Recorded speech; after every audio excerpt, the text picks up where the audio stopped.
Tu vois, il y a des histoires qui commencent comme un conte de fées et qui finissent en cauchemar. Celle-ci, c'est l'une d'entre elles.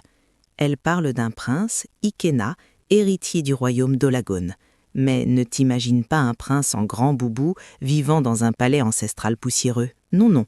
Ikena, c'était un prince du XXIe siècle. Son royaume, c'était Lagos, un royaume de verre et d'acier, de boîtes de nuit où le champagne coulait à flots et de penthouse avec des vues à te couper le souffle sur l'océan Atlantique. Il avait la gueule de l'emploi, comme on dit, un sourire ravageur, un style impeccable et cette confiance en lui que seul l'argent et le pouvoir peuvent donner. Pour lui, la vie était une fête sans fin et les traditions de son village, au Lagoon, c'était juste des histoires que ses parents lui racontaient au téléphone pour l'endormir. Des histoires de dieux, d'esprits, de coutumes. Pour lui, c'était du folklore, rien de plus. Il était jeune, il était riche, il était prince. Qu'est-ce qui pouvait bien lui arriver ? Et puis, il y avait Anita. Ah, Anita. Elle n'était pas juste une jolie fille qu'il avait rencontrée en soirée. Elle était sa fiancée. Une femme brillante, une architecte qui montait son propre cabinet à Victoria Island. Elle était belle, intelligente, ambitieuse.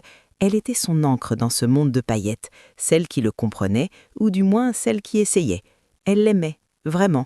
Elle voyait au-delà du prince fêtard. Elle voyait l'homme qu'il pourrait devenir. Mais tu sais comment c'est, l'amour rend aveugle, mais il ne rend pas stupide. Et dernièrement, Anita commençait à ouvrir les yeux. Les appels manqués, les soirées qui s'éternisaient, ce parfum de femme qui n'était pas le sien sur ses chemises, elle sentait que quelque chose n'allait pas. Ce soir-là, elle avait décidé de lui faire une surprise. Elle avait décroché un contrat énorme, le plus gros de sa carrière. Elle voulait fêter ça avec lui, juste tous les deux. Elle avait acheté une bouteille de leur vin préféré, elle s'était faite belle. Elle est arrivée devant la porte de leur penthouse, le cœur battant, un grand sourire aux lèvres. Elle a utilisé sa clé, elle est entrée doucement pour ne pas faire de bruit, et c'est là que le conte de fées a commencé à virer au vinaigre. Elle a entendu des rires depuis la chambre, un rire de femme qui n'était pas le sien. Son sourire s'est figé, le sang dans ses veines s'est transformé en glace. Elle a marché sur la pointe des pieds, la bouteille de vin serrée dans sa main comme une arme. La porte de la chambre était entr'ouverte. Elle a jeté un œil, et là, le sol s'est dérobé sous ses pieds. Ikena était là, avec une autre. Il l'embrassait, la touchait. Le bruit de la bouteille de vin s'écrasant sur le sol en marbre a fait sursauter tout le monde. Ikena s'est retourné, la panique dans les yeux. Il a vu Anita, le visage décomposé par la douleur et la trahison. La fille, elle, a juste attrapé ses vêtements, l'air à moitié amusé, à moitié gêné, et s'est éclipsée en marmonnant des excuses. Ikena s'est retrouvé seul face à Anita. Il a commencé son numéro habituel. « Bébé, ce n'est pas ce que tu crois, c'est elle qui m'a sauté dessus. Je suis heureux que tu sois arrivé, tu m'as sauvé. » Mais cette fois, la magie n'opérait plus. Anita le regardait avec un dégoût si profond qu'il en a eu froid dans le dos. « Tu es dégoûtant, Ikena. » C'est tout ce qu'elle a dit avant de tourner les talons et de partir en claquant la porte. Ikena est resté là, au milieu des débris de verre et de vin, réalisant peut-être pour la première fois que la fête était finie. Le lendemain, il était devant sa porte, pas la porte du penthouse, mais celle du petit appartement où elle s'était réfugiée chez une amie. Il était à genoux, en plein milieu du couloir, un énorme bouquet de fleurs à la main. Il pleurait, il la suppliait. « Anita, je suis désolée, je suis un imbécile, j'ai besoin de toi, je ne peux pas vivre sans toi, pardonne-moi s'il te plaît. » Les gens passaient, le regardaient bizarrement, ce prince de Lagos à genoux comme un mendiant. Anita le regardait depuis le seuil de la porte, le cœur en miettes. Elle ne voulait pas céder, mais elle l'aimait tellement, c'était sa faiblesse. Elle lui a dit de se lever, qu'il la mettait dans l'embarras, il a refusé. « Je ne me lèverai pas tant que tu ne m'auras pas pardonné. » Elle a soupiré, épuisée. Elle a dit oui, juste pour qu'il se lève. Il lui a juré que c'était la dernière fois, qu'il allait changer. Et comme une idiote, elle l'a cru. Encore une fois. Pendant ce temps, à des centaines de kilomètres de là, dans le royaume de Lagoon, la nouvelle des frasques du prince était arrivée aux oreilles de ses parents. Le roi Adikunle et la reine Bissi. Le roi était un homme de tradition, un roc. Il ne comprenait pas ce fils qu'il avait envoyé en ville pour étudier et qui était devenu cet étranger obsédé par la futilité. La reine, elle, c'était différent. Elle adorait son fils unique. Elle lui passait tout. Mais même elle, elle commençait à s'inquiéter. Ils étaient dans la grande salle du trône, une pièce immense aux murs chargés d'histoire, et l'ambiance était lourde. Cet enfant nous fait honte, a grondé le roi. Il perd le contrôle pour n'importe quelle jupe qui passe. Cette folie doit cesser. La reine a tenté de le calmer. Mon mari, prends ça doucement. Je pense qu'il est temps. Il faut qu'il se marie. Ramène-le ici. Marions-le à Anita. Le mariage lui donnera le sens des responsabilités. Le roi a secoué la tête, sceptique. Le mariage n'est pas un centre de désintoxication, Bissy. On n'arrête pas de tromper sa femme juste parce qu'on a une bague au doigt. Ça demande de la discipline. Et ce garçon n'en a aucune. Mais la reine a insisté. Anita est au courant de son comportement. Elle l'aime malgré tout. Faisons-le, mon roi. Les choses s'arrangeront. Le roi, fatigué de se battre, a fini par céder. Très bien, je vais appeler le père d'Anita et je vais convoquer notre fils, qu'il revienne à la maison. L'heure du mariage est venue. Quand Ikena a reçu l'appel de son père, il était avec Anita. Ils essayaient de recoller les morceaux. L'ordre du roi était clair. Rentre au village. Il est temps pour toi et Anita de vous marier. Tu dois être ici après-demain. Après-demain. Le mot a résonné dans la tête d'Ikena comme un coup de tonnerre. « Papa, attends, on ne pourrait pas faire un beau mariage ici, à Lagos? Tu sais, un mariage moderne. Tu pourrais venir avec tes chefs, ce serait magnifique. » Mais le roi était intraitable. « Tu as oublié que tu es un prince? Le mariage se fera ici, selon nos traditions. Nous t'attendons. » Et il a raccroché. Anita, qui avait tout entendu, était furieuse. « Quoi? Retourner au village pour un mariage local? Ikena, c'est le plus beau jour de notre vie. On doit avoir des belles photos, une belle ambiance, pas se marier avec des gens du fin fond du pays. » Ikena a essayé de la raisonner. « Bébé, calme-toi. On est africain, non? On va là-bas, on fait le mariage pour faire plaisir à mes parents et on revient à notre vie normale. Ce n'est pas si grave. » Mais pour Anita, c'était grave. Comment le prince d'un royaume peut avoir aussi peur de son propre peuple? A-t-elle lancé, amère. Cette phrase a touché Ikena au plus profond de lui. « Je n'ai pas peur, a-t-il crié. Alors prouve-le. Allons faire nos valises. Plus tôt on y sera, plus tôt on en aura fini. Ikena s'est senti piégé entre les traditions de son père et les désirs modernes de sa fiancée. Il ne savait plus où se mettre. Mais il n'avait pas le choix. Le voyage de Lagos à Olagoon était un voyage dans le temps. Ils ont quitté les embouteillages, les gratte-ciel, le bruit incessant pour s'enfoncer dans une campagne luxuriante. L'air devenait plus pur, les routes moins lisses. Et puis, ils sont arrivés. Le palais de Lagoon n'était pas un château de contes de fées, mais une immense concession de bâtiments en terre ocre entourée de murs épais. C'était un lieu qui respirait l'histoire, le pouvoir et un poids qu'Ikena avait toujours cherché à fuir. À peine arrivée, sa mère, la reine Bissy, l'a attrapée. Elle ne lui a même pas laissé le temps de boire un verre d'eau. « Alors, comme ça on s'amuse bien en ville? Tu penses qu'on n'entend pas parler de tes bêtises ?» Ikena a essayé de se défendre, de blâmer Anita pour les rumeurs. Mais sa mère le connaissait trop bien. « Le fils que j'ai mis au monde, je le reconnaîtrai entre 1000. Maintenant que tu es de retour, je ne veux pas de drame. Tu vas respecter Anita, la femme que tu vas épouser, tu vas te comporter comme un prince responsable, pas d'histoire. Compris ?» Ikena a marmonné qu'il ferait de son mieux. Mais au fond de lui, il se sentait comme un lion en cage. Il a ajouté avec un sourire arrogant « Ce n'est pas ma faute si je suis si beau et stylé. Les femmes me courent après. Elles devraient rester loin de moi pour que je puisse me concentrer sur Anita. » Sa mère l'a regardé, un mélange d'amour et de désespoir dans les yeux. Elle savait que ce retour au village n'allait pas être aussi simple qu'elle l'avait espéré. Au palais, la vie suivait son cours. Les servantes balayaient les cours, préparaient les repas et, surtout, elles parlaient. Deux d'entre elles, Chiamaka et Funke, n'arrêtaient pas de commenter le retour du prince. Chiamaka, la plus jeune, était sous son charle. « Regarde comme il est beau, je crois que je suis déjà amoureuse. » Funke, plus âgée et plus sage, l'a tout de suite reprise. « Concentre-toi sur ton travail et arrête de rêver, il n'est pas pour toi. » Mais Chiamaka insistait. « J'ai entendu dire qu'il aime beaucoup les femmes, il ne laisse rien passer qui porte une jupe. Peut-être que j'ai ma chance. » Funke l'a mise en garde. C'est vrai, il n'a aucune maîtrise de soi, c'est pour ça que ses parents l'ont ramené ici. Fais attention, ne t'attire pas d'ennui. Ikena, lui, s'ennuyait déjà. Il se sentait prisonnier. Un après-midi, il a décidé de prendre la voiture avec son ami d'enfance, Donald, qui était venu de Lagos avec eux pour faire un tour dans le village, juste pour nourrir ses yeux, comme il disait. Alors qu'il roulait sur une petite route de terre, il a freiné brusquement. « Stop, fais marche arrière !» a-t-il crié à Donald. Au bord de la route, une femme marchait. Mais ce n'était pas n'importe quelle femme. Elle était vêtue de blanc, avec des colliers de perles et de cauris. Elle dégageait une aura de puissance, de mystère. Elle était d'une beauté surnaturelle, presque intimidante. « Waouh, regarde-moi ça, c'est un ange !» a soufflé Ikéna. Il est sorti de la voiture, ignorant les protestations de Donald. Il l'a abordée avec son assurance de garçon de la ville. « Salut ma toute belle, tu es si belle, quoi de neuf ?» La femme s'est retournée et l'a fusillé du regard. « Sais-tu qui je suis, jeune homme ?» Ikéna, pas du tout décontenancée, a répondu avec un sourire charmeur. « Non, mais je sais que tu es très belle et sexy. » La femme a eu un petit sourire méprisant. « As-tu si faim au point de désirer les repas des dieux? As-tu un désir de mort ?» Celle-là qu'Ikéna aurait dû comprendre, celle-là qu'il aurait dû remonter en voiture et partir. Mais non, l'interdit, le danger, tout ça ne faisait que l'exciter davantage. Il a continué à la suivre, à l'appeler princesse. Donald, resté dans la voiture, se prenait la tête entre les mains. Quand Ikéna est finalement revenu, il était comme obsédé. « Tu as vu ça, Donald? Tu as vu son corps? C'est la prêtresse, la grande prêtresse Adana.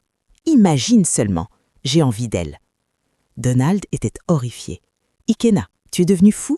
C'est la prêtresse. On ne touche pas à la prêtresse. C'est le village ici, ce n'est pas Lagos. Il y a des choses qu'on ne fait pas. Laisse tomber. » Mais Ikéna ne voulait rien entendre.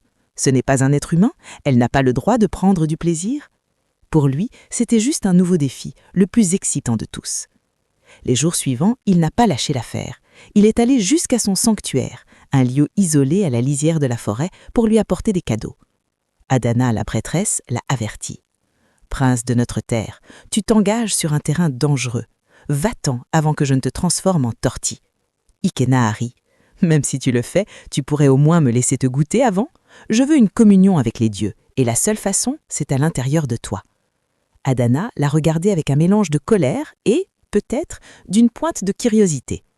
L'enfant qui joue avec la queue du tigre se prépare à entendre son rugissement, a-t-elle dit énigmatiquement avant de lui fermer la porte au nez. Le soir venu, l'ennui rongeait Ikéna. « Donald, on sort. Allons dans un bar. Montrons à ces villageois comment les garçons de la ville font la fête. » Donald a essayé de le retenir. Et Anita, elle va être folle de jalousie. Anita, elle ne comprend pas que j'ai le contrôle de moi-même. On va juste danser, s'amuser. Ils sont allés dans le seul bar un peu animé du village. La musique était forte, l'alcool coulait. Ikéna était dans son élément. Il a tout de suite repéré une jolie fille et a commencé à danser avec elle, lui murmurant des promesses de Lagos à l'oreille. Mais il ne savait pas qu'il venait de marcher sur les plates-bandes du mauvais gars. Le fianceux de la fille, un colosse du village, est arrivé, fou de rage. Il a poussé Ikéna. « Qu'est-ce que tu fais avec ma femme ?» Une bagarre a éclaté. Ikéna, malgré son arrogance, n'avait aucune chance. Il s'est retrouvé à terre, le visage en sang, recevant des coups de partout. Donald essayait de calmer les choses, mais c'était le chaos. Soudain, tout s'est arrêté. Une silhouette blanche est apparue à l'entrée du bar. Adana, la prêtresse. Un silence de mort s'est abattu sur la foule. Elle a traversé la salle, son regard balayant les combattants. Personne n'osait bouger. Elle s'est approchée d'Ikéna, toujours au sol. Il l'a regardé, puis elle a attrapé son bras et l'a aidé à se relever, le soutenant. Sans un mot, elle l'a traîné hors du bar, le laissant lui et Donald complètement abasourdis. Elle ne l'a pas ramené au palais. Elle l'a emmené chez elle, dans son sanctuaire. Quand Ikéna s'est réveillé, il avait un mal de crâne terrible. Il ne reconnaissait pas l'endroit. Ce n'était pas sa chambre au palais. La pièce était sombre, emplie d'une odeur d'encens et d'herbes séchées. Des masques étranges étaient accrochés au mur. Il était dans le sanctuaire d'Adana. Elle était assise sur une chaise, le regardant.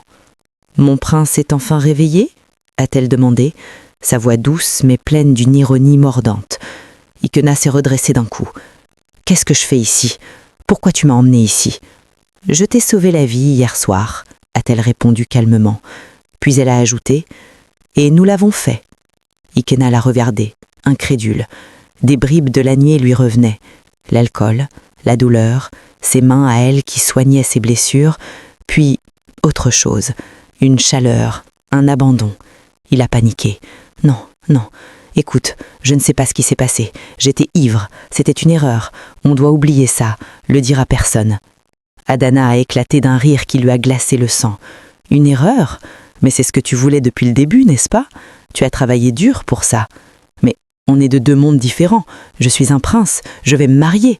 Qu'est-ce que je fais dans cet endroit ?» Il regardait autour de lui avec dégoût et peur. Il ne comprenait pas la gravité de ce qu'il venait de faire. Au palais, c'était l'inquiétude. Anita n'avait pas dormi de la nuit, la reine non plus. Personne ne savait où était Ikena. Anita essayait de l'appeler, mais son téléphone était éteint. Elle imaginait le pire, qu'il était avec une autre femme. Le roi avait envoyé des gardes le chercher partout. Et c'est en milieu de matinée qu'il est revenu. Il marchait la tête basse, l'air honteux et effrayé.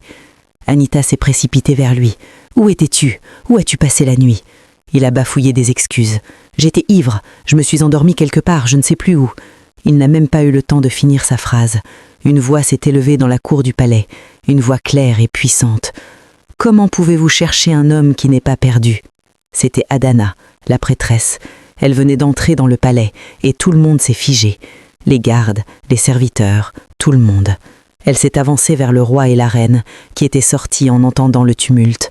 « Votre fils n'avait pas disparu », a-t-elle déclaré d'une voix forte. « Il a passé la nuit au sanctuaire, avec moi. » Un silence de mort est tombé sur la cour. On aurait pu entendre une mouche voler. Le roi a regardé son fils, les yeux pleins d'une fureur froide. La reine a mis une main sur sa bouche comme pour étouffer un cri. Anita a senti ses jambes flancher. Adana a continué, son regard fixé sur Ikena. Et vous savez ce que cela signifie? La tradition est claire. Quiconque connaît charnellement la prêtresse d'Olagun devient automatiquement la propriété des dieux. Il ne peut plus être avec aucune autre femme.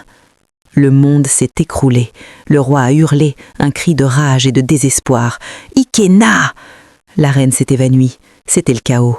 Ikena essayait de se justifier. « Papa, maman, c'est elle. Elle a profité de moi. » Mais personne ne l'écoutait. Les dieux avaient parlé par la bouche de leur prêtresse. La tradition, cette chose qu'Ikena avait toujours méprisée, venait de le rattraper et de le broyer. Plus tard, quand le calme est revenu, le vrai drame a commencé. Anita, en larmes, l'a confronté. « Avec une prêtresse, Ikena, qu'est-ce qui ne va pas chez toi ?» Il a tenté de lui servir la même histoire. « Bébé, ce n'est pas ma faute, j'ai été piégée, les dieux m'ont piégée, je suis une victime. » Mais Anita n'en pouvait plus de ses mensonges. Elle le regardait, le cœur brisé en 1000 parties. « Qu'est-ce que je vais faire maintenant ?» sanglotait-elle. Le roi, de son côté, était hors de lui. Il a convoqué Ikena. « Tu as mangé le fruit défendu, et maintenant tu dois payer le prix. Tu vas épouser la prêtresse, c'est la loi. Nous avons affaire aux dieux, pas à des caprices d'enfants. » La dispute a éclaté entre le roi et la reine. « C'est ta faute, » a crié le roi. « Tu as gâté cet enfant. Si tu m'avais laissé élever comme un homme, on n'en serait pas là. » La reine en pleurs essayait de défendre son fils. Ce n'est pas seulement de sa faute, la prêtresse aussi est à blâmer.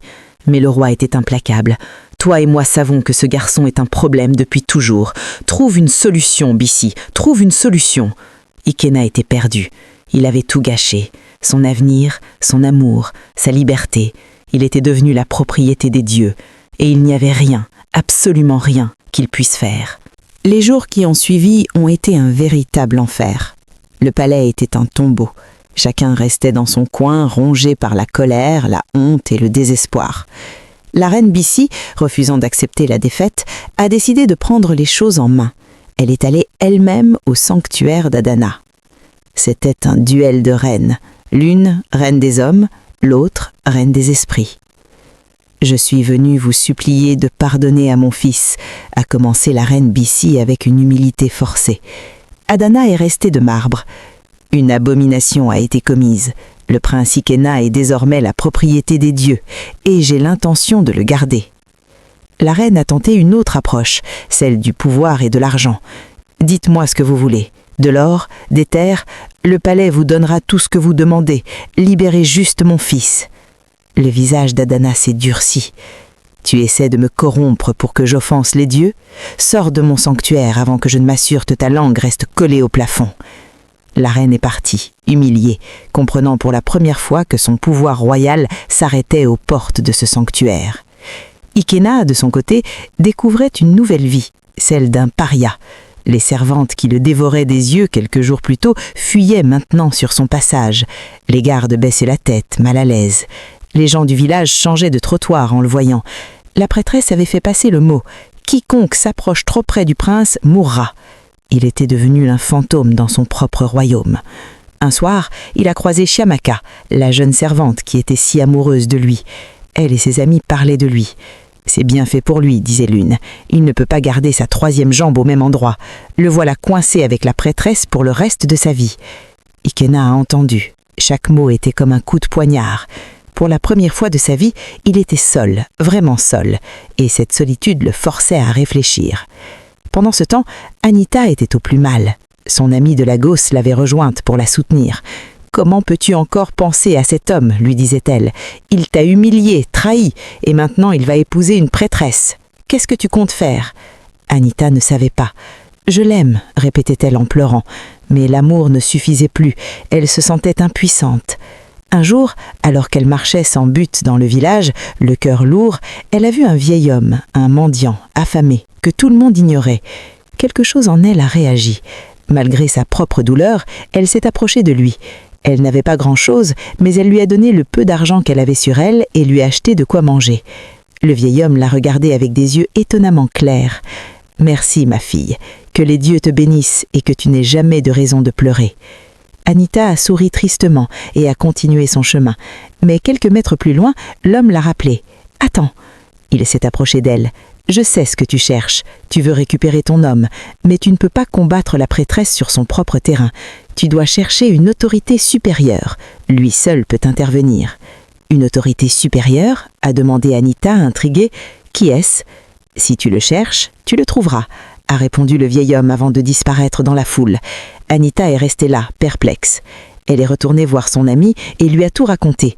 Une autorité supérieure, en dehors de la prêtresse, la seule personne qui ait un pouvoir sur les affaires des dieux, c'est le grand prêtre, s'est exclamé son ami. Le grand prêtre, où est-il ? Il ne vit pas ici, il vit en ermite, à la périphérie du village, dans la montagne. Personne ne va jamais le voir. Anita n'a pas hésité une seconde. « Emmène-moi là-bas, s'il te plaît. » C'était un chemin long et difficile. Elles ont marché des heures, grimpant sur des sentiers escarpés. Finalement, elles sont arrivées devant une petite cabane isolée. C'était là, la demeure du grand prêtre. Pour Anita, c'était le dernier espoir. Elle ne se battait plus seulement pour son amour, elle se battait pour son avenir, pour sa dignité. Elle allait affronter l'inconnu, armée seulement de la pureté de son cœur. Un vieil homme, le dos voûté par les années mais le regard vif comme celui d'un aigle, est sorti de la cabane. C'était lui, le grand prêtre. Anita s'est inclinée respectueusement. « Grand sage, j'ai besoin de votre aide, je vous en supplie, libérez l'homme que j'aime des mains de la prêtresse. » Le grand prêtre l'a regardé longuement comme s'il lisait au plus profond de son âme. « Jeune femme, ce que tu me demandes est impossible, les voies des dieux sont immuables. Reviens une autre fois, je suis très occupée. » Anita a senti le désespoir la submerger, mais elle a repensé à tout le chemin parcouru. Elle ne pouvait pas abandonner. « Grand sage, je ne partirai pas d'ici, je resterai matin et soir s'il le faut, jusqu'à ce que vous entendiez ma plainte. » Le vieil homme a soupiré. « J'ai ma maison à nettoyer, ma ferme à cultiver, je n'ai pas le temps pour toi. » Et c'est là que Anita a eu une inspiration. « Alors, laissez-moi vous aider, montrez-moi ce qu'il faut faire, je le ferai. » Le grand prêtre a été surpris, mais il a hoché la tête. Ce qui a suivi a été une épreuve. Anita, la jeune architecte de Lagos habituée au confort, a passé les jours suivants à nettoyer la cabane, à laver le linge du vieil homme, à travailler la terre sous un soleil de plomb. Ses mains douces se sont couvertes d'ampoules, son corps était endolori, mais elle n'a pas abandonné. Elle a travaillé sans se plaindre, avec une humilité et une détermination qui ont forcé l'admiration du vieil homme. Un soir, alors qu'elle était épuisée, le grand prêtre l'a appelée. « Ma fille, les dieux ont vu ton cœur, il est pur, ton humilité t'ouvrira toutes les portes. J'ai entendu ta plainte, je vais m'en occuper. Rentre chez toi et repose-toi. » Anita n'en croyait pas ses oreilles. Elle l'a remercié en pleurant de joie et de soulagement. Pendant ce temps, au palais, Ikéna avait changé. La solitude, la honte et surtout l'absence d'Anita lui avaient ouvert les yeux. Il a confié à son ami Donald « Pour la première fois de ma vie, je sais que j'aime Anita. Ce n'est plus une croyance, c'est un sentiment. Je l'aime de tout mon cœur et je ferai n'importe quoi pour la récupérer. » Le grand prêtre est descendu de sa montagne et s'est rendu directement au sanctuaire d'Adana. Quand elle l'a vu, elle a été surprise et s'est inclinée. Il était son maître. « Ma prêtresse, a-t-il commencé d'une voix douce mais ferme, je te vois t'égarer, tu dois libérer le prince. » Adana s'est rebellée. « c'est un don des dieux, il m'appartient. » »« Non, » a répondu le grand prêtre, « son cœur appartient à une autre, tu le sais. Ce garçon a fait une erreur de jeunesse, mais tu sais aussi qu'il n'était pas dans son état normal. Ton rôle est de guider, pas de posséder. Ta solitude te pousse à t'accrocher à lui, mais ce n'est pas la volonté des dieux, c'est la tienne. Laisse-le partir. » Adana a lutté, mais face à la sagesse de son aîné, face à la vérité de ses paroles, elle a fini par céder. Elle a convoqué Ikena une dernière fois. « Tout le monde me supplie de te laisser partir. Est-ce que c'est ce que tu veux ? Je veux l'entendre de ta bouche. » Ikena l'a regardé, non plus avec désir ou peur, mais avec une sorte de pitié. « Oui, s'il te plaît, je suis désolée. Dans ma stupidité, je me demandais ce que ça ferait d'être avec quelqu'un comme toi. C'était une erreur. Je suis désolée. » Adana a alors réuni toute la famille royale. « Je vous ramène le prince, » a-t-elle annoncé. Un cri de joie a retenti. « J'ai entendu vos plaintes et j'ai décidé de le laisser partir. Son cœur appartient à une autre. » Elle s'est tournée vers Ikena. « Mais je te préviens, si jamais j'apprends que tu as de nouveau manqué de respect à une femme, que tu as brisé un autre cœur, je reviendrai, et cette fois, il n'y aura pas de pardon. » Puis elle est partie, digne et solitaire. La première chose qu'a fait Ikena a été de se précipiter vers Anita. Il l'a prise dans ses bras. Il a vu ses mains abîmées par le travail. Il a compris qu'elle s'était battue pour lui. « Je ne sais pas ce que tu as fait, mais tu m'as sauvé la vie. Je te promets que j'ai changé. J'ai réalisé que je t'aime tellement. » Anita a pleuré, mais cette fois c'était des larmes de bonheur. Elle l'aimait encore plus, car il n'était plus seulement le prince de Lagos, il était devenu un homme qui avait appris sa leçon de la plus dure des manières. Leur mariage a bien eu lieu à Olungu, mais ce n'était plus une contrainte, c'était une célébration. La célébration d'un amour qui avait affronté les dieux et les démons et qui en était sorti plus fort, plus vrai et plus inspirant que jamais.